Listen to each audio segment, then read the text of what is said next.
Practice match లో injury shock. Harshit Rana playing 11 doubt లో పడిందా? నేను సౌత్ ఆఫ్రికాతో జరిగిన ప్రాక్టీస్ మ్యాచ్ లో Harshit Rana bowling and fielding చేసేటప్పుడు కొంచెం డిస్కంఫర్ట్ గా కనిపించాడు. మూవ్మెంట్ స్మూత్ గా లేకపోవడం అండ్ బౌలింగ్ లో కూడా కొంచెం డిస్కంఫర్ట్ గా కనిపించడం అనేది విజువల్స్ లో క్లియర్ గా కనిపించింది. దీంతో ఇండియన్ ఫ్యాన్స్ అందరిలో ఒకటే డౌట్, హర్షిత్ రాణా ప్లేయింగ్ 11 లో ఉంటాడా లేదంటే మిస్ అవుతాడా?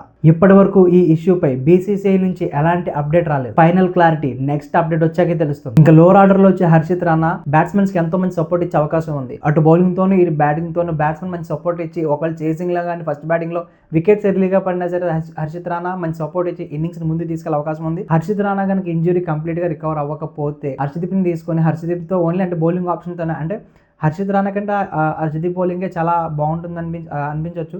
కాకపోతే ఇక్కడ హర్షిత్ రాణా తీసుకొచ్చే అడ్వాంటేజ్ ఏంటంటే హర్షిత్ రాణా బౌలింగ్తో పాటు బ్యాటింగ్ కూడా చాలా మంచిగా చేశాడు. దాంతోపాటు ఫీల్డింగ్ కూడా చాలా బాగా ఫీల్ అయితే చేస్తాడు అనమాట మన ఇండియన్ టీంకి.